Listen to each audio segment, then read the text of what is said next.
이지 마태복음 19장 16절부터 22절까지 말씀입니다.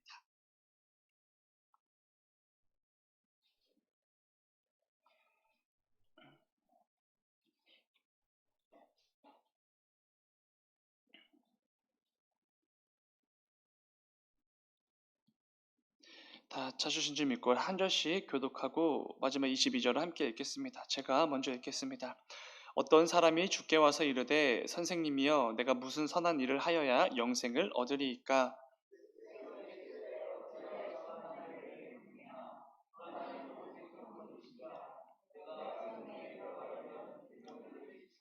이르되 어느 계명이오니까? 예수께서 이르시되 살인하지 말라, 간음하지 말라, 도둑질하지 말라, 거짓 증언하지 말라.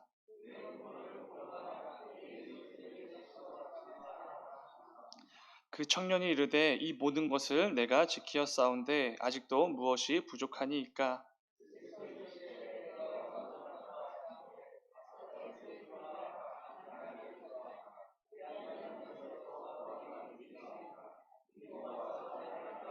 다 함께 그 청년이 재물이 많음으로 이 말씀을 듣고 근심하며 가니라. 아멘. 잠시 기도하겠습니다. 새벽에 들어진 예물이 있습니다. 이간걸 구자경 권사님 감사원금 드리셨습니다.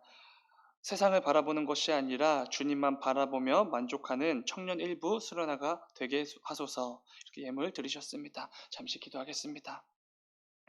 사랑하는 주님, 감사합니다. 어제 주님께서 허락해 주신 거룩한 주일을 통하여서 말씀을 듣고 또 찬양과 기도로 하나님 앞에 나아갔습니다. 그 가운데 우리에게 많은 은혜도 허락하여 주시고 또 우리 마음 가운데 결단도 주시고 뜨거움도 허락해 주셨습니다. 아버지, 오늘부터 이어질 또 한 주간의 그 일상의 자리로 나아갈 때에 그때 받은 그 은혜와 뜨거움을 반드시 붙들고 나아가는 우리 모두가 되게 하여 주시옵소서. 특별히 이 시간 또 말씀을 통하여서도 하나님의 뜻을 또 다시 한번 깨닫고 또 삶의 자리로 나아가 하나님께서 기뻐 여기시는 그 삶의 열매들을 가득 맺는 귀한 한 주간이 될 수 있도록 인도하여 주시옵소서. 또 이강걸 장로님, 구자경 권사님 또 감사 예물 드리셨습니다. 청년 일부 수련회가 이번 주부터 진행이 되는데 또 이를 위해 또 감사 예물을 드리셨습니다. 하나님, 이번 청년부 수련을 통해서 아버지 그동안 억눌렸던 그 모든 것들이 해방되어지고 하나님의 예배와 또 하나님의 열정과 향한 열정과 열심이 회복되어지는 귀한 수련회가 되어질 수 있도록 인도하여 주시옵소서. 주님 감사합니다. 거룩하신 예수님의 이름으로 기도드렸습니다. 아멘. 함께 읽은 말씀을 가지고 말씀을 듣고 근심하며 가니라, 이런 제목으로 함께 말씀을 나누도록 하겠습니다. 이번 주부터 또 청년 일부 수련회가 있고 또 그 다음 주에는 초등부 수련회가 있습니다. 이를 위해 또 함께 기도해 주시기 바랍니다. 지지난주 그리고 지난주에는 청년 2부와 청소년부 수련회가 있었습니다. 이를 위해 기도해 주신 모든 분들에게 진심으로 감사를 드립니다. 그리고 기도로, 물질로, 또 헌신으로 섬겨주시고 도와주신 모든 분들에게 감사를 드립니다. 지난 청년 2부와 청소년부 여름 수련회를 통해서 많은 또 여러 가지 은혜와 또 하나님께 뜨거움을 허락해 주셨습니다. 코로나19 이후로 제대로 된 수련회를 현장에서 이렇게 함께 모여서 뜨겁게 한 적이 없었는데 몇 년 만에 하나님의 은혜로 현장에서 수련회다운 수련회를 진행했던 것 같습니다. 그래서인지 하나님께서 그 어느 때보다도 더 큰 은혜와 뜨거움을 허락해 주신 것 같습니다. 많은 도전과 결단의 마음을 허락해 주셨고 예배의 회복과 하나님을 향한 열심도 회복시켜 주셨습니다. 이 은혜와 뜨거움이라면 하나님을 위해서 못할 게 없겠구나, 이런 마음이 들 정도로 정말 귀한 수련회였습니다. 그런데 한편으로는 이런 생각이 들기도 했습니다. 수련회를 통해서 받았던 그 은혜와 뜨거움을 곧바로 잊어버리면 어떡하지? 이런 생각입니다. 사실 이런 고민은 저 혼자만의 고민은 아닐 것입니다. 모든 교역자들이 수련회를 마친 후에 자연스럽게 이어질 수밖에 없는 고민 중에 하나일 것입니다. 수련회를 통해서 많은 은혜와 또 많은 뜨거움을 경험하고 받았다고 해도 또다시 일상의 자리로 돌아가면 그 은혜와 뜨거움을 유지하는 게 절대로 쉽지가 않기 때문에 그렇습니다. 그러다 보면 어느새 이전과 똑같은 모습으로 또 똑같은 가치관으로 하루하루를 살아가는 나를 발견하게 되는 것이지요. 안타까운 상황이지만 수련회가 끝난 후 어쩔 수 없이 우리가 직면해야 되는 하나의 상황이지 않을까 생각이 듭니다. 그래서 이를 위해 각 부서에서는 수련회 후속 프로그램도 준비할 것이고 부장님과 간사님, 교사들이 함께 기도할 것입니다. 이 새벽에 기도하실 때 수련회를 마친 다음 세대들이 그때 받은 은혜와 뜨거움을 쉽게 빼앗기지 않을 수 있도록 함께 기도해 주시기 바랍니다. 일상의 자리로 돌아가서도 그때 기억받았던 은혜, 그때 경험했던 그 뜨거움을 반드시 붙들고 살아가는 귀한 우리 다음 세대들 될 수 있도록 함께 기도해 주시기 바랍니다. 오늘 함께 묵상할 본문에는 재물이 많은 청년이 등장합니다. 이 청년은 이 말씀으로 보아서 평소 행실이 아주 바랐던 것 같고 율법을 철저하게 지켜온 청년인 것 같습니다. 말 그대로 신앙 엘리트입니다. 오늘날로 치면 교회에서 열심을 다해 사역을 감당하는 청년이었을 것이고 하나님의 말씀에 순종하기 위해서 여러 가지 애를 썼던 청년이었던 것 같습니다. 누가 봐도 신앙생활을 잘 하는 것처럼 보이지요. 율법을 철저하게 지키는 그의 모습을 보면서 많은 청년들이 도전을 받았을지도 모르겠습니다. 그런데 웬일인지 오늘 말씀을 보면은 우리 주님께서는 마치 그 청년을 압박하시는 것처럼 말씀을 이어가시는 것을 보게 됩니다. 그래서 결국 평소 행실도 바르고 율법을 철저하게 지켜온 그 부자 청년은 걱정과 근심이 가득하여서 주님의 곁을 떠나게 됩니다. 이 새벽에는 이 청년의 모습을 함께 묵상해 보려고 합니다. 이 시간도 잘 집중하셔서 우리 모두를 향한 하나님의 뜻을 깨닫는 귀한 새벽이 되기를 간절히 소망합니다. 오늘 본문은 사실 굉장히 부담스럽고 당황스러운 말씀이기도 합니다. 설교자로서 설교하는 게 그렇게 쉽지 않구나라는 생각이 드는 본문이기도 합니다. 다른 이유가 아닙니다. 우리 예수님께서 대놓고 부자들에 대해서 경고의 말씀을 하시는 것처럼 보이기 때문에 그렇습니다. 마치 예수님께서는 부자들을 싫어하시나라는 착각이 들 정도로 이런 말씀인 것 같습니다. 오늘 말씀을 보면은 어떤 열심 있는 청년이 있었습니다. 율법적으로 나무랄 것이 하나도 없는 청년입니다. 하나님의 말씀을 철저하게 지키며 거룩하게 살려고 애썼던 청년이지요. 그런 청년이 예수님을 찾아와 영생에 대해서 묻습니다. 그런데 예수님께서는 그에게 이렇게 말씀하시지요. 오늘 본문 21절입니다. 예수께서 이르시되 내가 온전하고자 할진대 가서 내 소유를 팔아 가난한 자들에게 주라. 그리하면 하늘에서 보화가 내게 있으리라. 그리고 와서 나를 따르라 하시니. 아멘. 아마도 완벽해 보이는 청년의 유일한 약점이 재물이었던 것 같습니다. 하나님께 죽도록 충성하는 그 일에 있어서 아마도 하나의 걸림돌이 되는 게 재물이었던 것 같습니다. 그래서 예수님은 그에게 그 약점까지도 다 하나님께 맡기고 나를 따르라 이런 말씀을 해 주신 것이겠지요. 그런데 안타깝지만 부자 청년은 마지막 말씀을처럼 재물이 많아서 근심하며 예수님의 곁을 떠나게 됩니다. 그래서 우리 주님께서는 이렇게까지 말씀하시지요. 오늘 함께 읽진 않았지만 본문 뒤에 이어지는 23절과 24절입니다. 예수께서 제자들에게 이르시되 내가 진실로 너희에게 이르노니 부자는 천국에 들어가기가 어려우니라. 다시 너희에게 말하노니 낙타가 바늘기로 들어가는 것이 부자가 하나님의 나라에 들어가는 것보다 쉬우니라 하시니. 아멘. 예수님은 분명히 말씀하십니다. 부자는 천국에 들어가기가 어렵다. 그리고 이렇게까지 말씀하시지요. 부자가 천국에 들어가는 것보다 낙타가 바늘기로 들어가는 게 더 쉽겠다. 여러분 이게 어떤 의미겠습니까? 부자가 천국에 들어가는 건 어렵지만 그래도 노력하면 가능하다 이런 말처럼 들리십니까? 그렇지 않습니다. 낙타가 바늘기로 들어가는 건 불가능한 일입니다. 그러니까 우리 주님께서는 부자는 천국에 들어가기가 사실상 불가능에 가깝다 이런 말씀을 하시는 것입니다. 바로 이 부분 때문에 설교하기가 참 어려운 것 같습니다. 성도들 가운데는 부자이신 분들도 있을 것입니다. 그런데 어떻게 그 앞에서 부자는 천국에 들어가는 게 사실상 불가능합니다. 이런 말씀을 온전히 선포할 수 있겠습니까? 그렇다면 이런 질문이 생깁니다. 오늘 본문은 우리 예수님께서 부자에 대하여 강하게 경고의 메시지를 주시는 그런 말씀인가? 이런 질문입니다. 본문의 내용은 한 부자 청년이 자신의 재물을 끝내 포기하지 못하고 끝내 근심하며 주님의 품을 떠났던 이 불순종에 대한 이야기가 분명히 맞습니다. 그리고 주님께서는 그를 보시며 부자들은 천국에 들어가는 게 어렵다라고 말씀하신 것도 맞지요.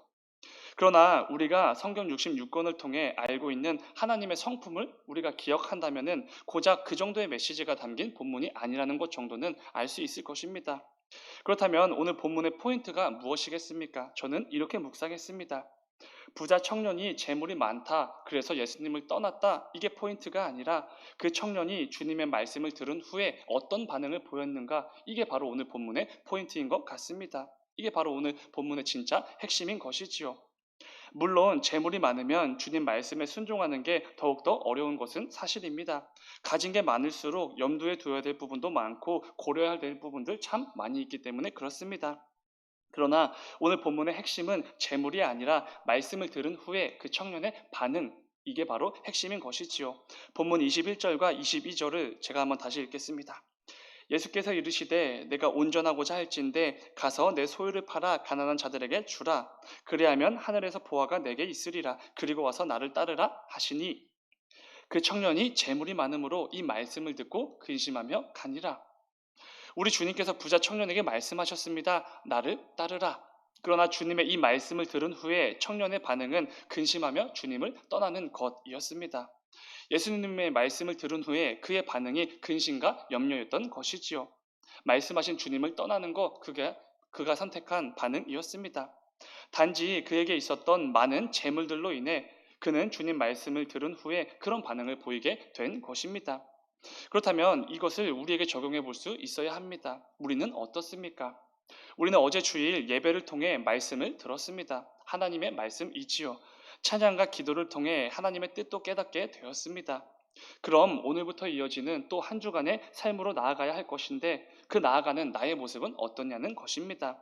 말씀을 들은 후에 여러분들의 반응은 어떠셨습니까?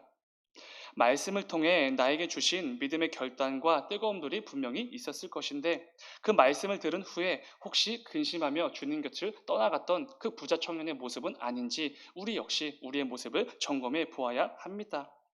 이 새벽에 하나님께서 말씀과 찬양과 기도를 통해 내게 주셨던 그 많은 은혜들 꼭 붙들고 한 주간의 삶 속으로 나아가기를 주님의 이름으로 축원을 드립니다. 어제 주일 담임 목사님께서 설교해 주셨던 네 가지 밭에 떨어진 씨의 비유를 다들 기억하실 것입니다. 똑같은 씨앗이 각기 다른 네 개의 밭에 뿌려지게 됩니다. 여기서 핵심은 똑같은 씨앗이라는 것이지요. 그런데 왜인지 똑같은 씨앗이 각각의 그 밭에 따라서 서로 다른 결실을 맺게 됩니다. 어떤 땅은 씨앗이 말라 비틀어지기도 하고 새가 주워 먹기도 하고 아예 뿌리를 내리지 못하기도 합니다. 그런데 어떤 땅은 30배, 60배, 100배의 결실을 맺게 되지요. 주일 강단을 통해 하나님의 말씀이라는 씨앗이 우리 모두에게 뿌려졌습니다. 그렇다면 당연히 우리 모두는 그 말씀에 합당한 결실을 맺어야 하는 것이지요. 그런데 그 결실을 맺기 위해서 반드시 말씀이라는 씨앗을 받은 후에 우리의 반응이 중요하다는 것입니다. 말씀에 대한 나의 반응에 따라서 그 결실이 그 결과가 너무나 달라지지 않겠습니까? 오늘 말씀을 기억하시면서 이번 한 주간이 주일 강단을 통해 하나님께서 내게 뿌려주신 그 하나님 말씀에 대한 풍성한 결실을 맺는 귀한 한 주간이 되기를 간절히 소망합니다. 어제 주일 청소년부 폐회 예배가 있었습니다. 수련회 폐회 예배가 있었습니다. 그때에 사사기 말씀을 가지고 아이들과 함께 말씀을 나누었습니다. 말씀의 주제는 이것입니다. 믿음으로 변화를 경험하자. 이것은 이렇게도 바꿀 수 있을 것 같습니다. 하나님의 말씀으로 변화를 경험하자. 이스라엘 백성들은 우상 숭배라는 이 죄의 악순환을 끊어내지 못했습니다. 그리고 끝내 좋지 못한 결과를 맞이하게 되지요. 놀라운 은혜와 역사를 보여주신 하나님을 잊어버리고 계속해서 반복해서 우상을 숭배합니다. 그냥 평범한 은혜와 역사가 아닙니다. 너무나 놀라운 전능하신 하나님의 은혜와 역사였습니다. 그럼에도 하나님을 버리고 우상을 숭배한 것이지요. 그러다 하나님이 심판을 하시면 다시 하나님께 나와 살려달라고 부르짖습니다. 회개하고 통곡하는 것입니다. 그러면 하나님께서는 그들에게 또 한 번 긍휼을 베풀어 주시고 은혜를 베풀어 주십니다. 사사를 세우셔서 구원해 주시는 것이지요. 그런데 문제는 다시 찾아온 평화와 함께 이 이스라엘 백성들은 또다시 하나님을 잊어버리고 우상을 숭배하는 죄를 짓게 됩니다. 이게 사사기 말씀에서 계속 반복되는 이스라엘의 악순환이지요. 그런데 이러한 악순환의 모습들 우리의 삶 가운데 너무나 많을 때 너무나 많이 있습니다. 거룩한 주일을 예배로 구별하여서 하나님께 온전히 드리고 예배를 통해 하나님의 은혜와 말씀 충분히 경험하고 그 말씀을 통한 또 기도를 통한 능력을 충분하게 경험했습니다. 그런데 다시 일상의 자리로 나아가기만 하면 이 모든 것들을 잊어버리는 것이지요. 마치 언제 은혜를 받았냐는 듯이 또 그렇게 살아가게 됩니다. 이것이 모든 성도들에게 있는 반드시 끊어내야 될 악순환 중에 하나이지 않을까 생각이 됩니다. 사랑하는 여러분, 이스라엘 백성들이 보여준 이 악순환의 모습을 결코 따라가선 안 될 것입니다. 반드시 그 악순환을 끊어내고 말씀에 합당한 한 주간을 살 수 있어야 하는 것이지요. 오늘부터 우리는 하나님을 믿지 않고 하나님을 경외하지 않는 사람들이 있는 이 세상으로 또다시 나아가야 합니다. 하나님의 존재 자체를 의심하고 부정하는 세상으로 나아가야 하는 것이지요. 직장과 사업장 또 학업과 가정으로 나아가야 합니다. 그런데 그때에 이전과 똑같이 나아갈 필요가 없습니다. 주일에 나에게 주셨던 모든 은혜와 뜨거움, 결단을 굳게 붙들고 나아가야 하는 것이지요. 이를 통해 이전과 똑같이 패배하고 죄책으로 가득했던 그런 일주일이 아니라 믿음으로 승리하고 결단한 것들에 대한 귀한 열매를 맺는 귀한 한 주간이 되기를 주님의 이름으로 축원을 드립니다. 이 새벽에 그런 한 주간이 꼭 되게 해달라고 반드시 기도하며 나아가는 저와 여러분이 되기를 간절히 소망합니다. 잠시 기도하겠습니다. 사랑하는 주님, 감사합니다. 아버지, 오늘도 말씀을 통하여서 하나님의 뜻을 깨닫고 나아가게 하시니 주여 진정으로 감사드립니다. 아버지, 또 한 주간에 우리 일상의 자리로 나아갈 때에 이전과 같이 똑같이 나아가서 또 패배하고 또 죄책으로 가득한 그런 한 주간을 살아내는 어리석은 모습이 아니라 하나님께서 주일 강단을 통해 선포해 주신 그 말씀을 꼭 붙들게 하시고 또 이 새벽에 기도할 때에 하나님께서 주셨던 그 결단들을 꼭 붙들고 나아가서 하나님께서 기뻐 여기실 만한 삶의 열매들을 가득 맺는 귀한 한 주간이 될 수 있도록 인도하여 주시옵소서. 주님 감사합니다. 거룩하신 예수님의 이름으로 기도드렸습니다. 아멘.